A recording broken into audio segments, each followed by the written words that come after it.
and gents, it's SpoonyPizzas here with a clinical finishing tutorial, episode 1.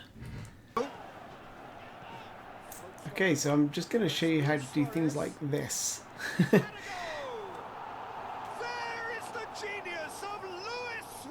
I have got the on-screen controller that you can view if you wanted to rewind on what I did, but basically I just did an R3 to flip the ball over his head, and then a finesse shot outside of the foot. So just a simple finesse shot and aim for the near post. Beautiful finish here by Suarez. What a goal that is! Look at that! I didn't even touch the floor. This is a finesse finish. Usually from this angle you can curl them in, but the way he's going away from goal, it's harder to do. The way Sanchez is facing, but because it's Sanchez, it makes it a bit easier to score. This is all about persevering and just keep going. I'm not going to show this twice, but you know, follow your shots in on goal. This is another example of perseverance. Just don't give up. Do not give up on the ball. And what you're going to see here is just remain calm. There isn't much on. I didn't see number 7, which is Sanchez at the bottom there. But watch me deliberately stop, let the defender go past me, and then I'll just roll the ball under the goalie.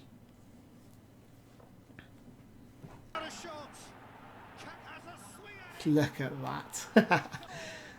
Defender flying past me. But like I say, just don't give up. Manchester are really pouncing on that reception to the back of the net. It's counter-attacking heaven. There's a double tap X there to tackle the goalie. Well, the instruction from the manager would have been go on and make yourself a nuisance and see if you can when he's in full flow. Although he's playing a... Can he finish? Nice little finish there by Pogba. And you notice that the run direction and the shot direction are almost completely different directions, and that really does trick the goalie in this. And obviously the player behind the ball didn't have a chance to block it, so I knew it was safe to go across. Now this one here is it's a bit unique. The reason for that is because the ball's running away from Valencia, so Valencia will not be able to wrap his foot entirely around the ball. Thus the scoring area becomes more narrow, as you can see that I've marked out in blue. This also affects how high the ball will go. Therefore I know I can put a lot of power on it, which is required because the goalie has a good position to make the save. And I've put there, it would be impossible to miss that side of the goal. So I knew I had to go back across the goalie, put a lot of power on it, as you can see there. This is just a simple finish, but as the ball's bouncing, I put a lot of power on it. You can see there it's hard to control. So, okay, so in this instance, I wanted to bend the ball around the defender because I expect him to move further across, but he did actually stop. I was hoping for him to block the keeper's view, lessening the chance to save, but not everything you plan comes off every time. So I've tried to bend it, but it's gone before the defender instead of outside the defender. There you go. Still went in, but I was just trying to bend it out. He wasn't moving across. In this instance, you can see the analog stick and the amount of power I'm putting on this to get it into the top corner. Nice goal there by Bale. Bosh. And what you're going to notice from this angle here is when I get the ball, watch the way I'm running. I'm not running directly at the goalie. Okay, so look at my run direction. And like I said there, don't run directly at the goalie. This makes finishing one-on-one easier if you don't. And then going the opposite side of the run works 99% of the time. So just aim in the other corner. It's basically what I'm saying. And yeah, just got to wait for the goalie just to come out. And as you can see there, the sort of distance, you got to start being able to press the shoot button. And I'm just going to loop it over him. Unfortunately, I don't happen there, but he didn't see that. But yeah, so when you've got an open goal, always aim for the centre of the net. I've seen so many skew wide. For headers, This is all about timing, and always head it back across the goal. So I'm going to show you a few examples now of heading it back across the goalie. So I've slowed it down here so you can see the time that I pressed the shoot button. There you go. Like I said, back across the goalie, really, really important. You're going to see that in a few clips now. Look at that, the goalie had no chance. And here, in this instance, I pulled back a low power cross, and I'm heading it back across the goalie. See, he's wrong. It wrong foots the goalie. I just love that as well. That the way they sort of just collapse on the floor.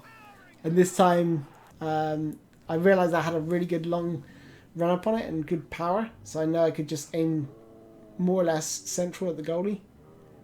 I didn't have to aim at either side. As Martial's not the best header in the game, so I just thought, let's say aim at the goalie and pick up the rebound if he spills it. Because there's a bit of momentum there. There's Lukaku in there as well, but I didn't need to. Another chip finish.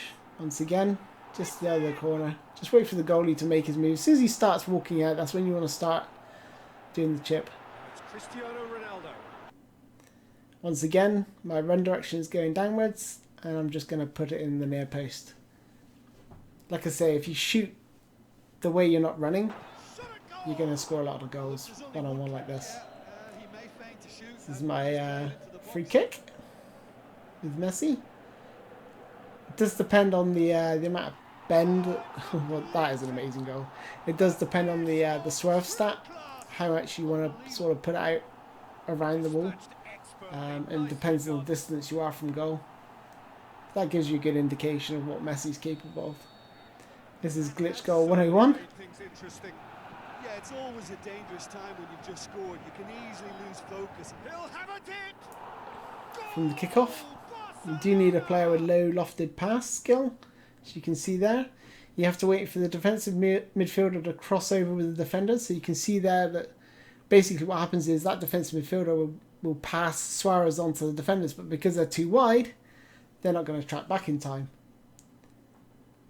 So, like I said there, timing is so important for this type of glitch goal. So that pass has to be nailed on. It's very hard to do. Now notice how I wait until Suarez has full control of the ball before shooting. If the keeper were to rush out, then it would be an easy chip. When finishing, be reactive rather than proactive. Basically, do not decide what you want to do until the very last second, and always assess your options when throwing goal. So whether you want to go around him, you want to nutmeg him, chip him, let these things go through your mind and let the situation play out, because the keeper might stay on his line, keeper might come out. You just got to be, like I say, you got to be reactive rather than proactive. Don't go, I'm going to chip him, because if I chip him here, he's going to save it. But I just wait for him to make his move, and then I finish. Here I got a bit lucky. I went back across the goalie again, but the defender could have intercepted that. And this is the this was going to be a goal of the season contender.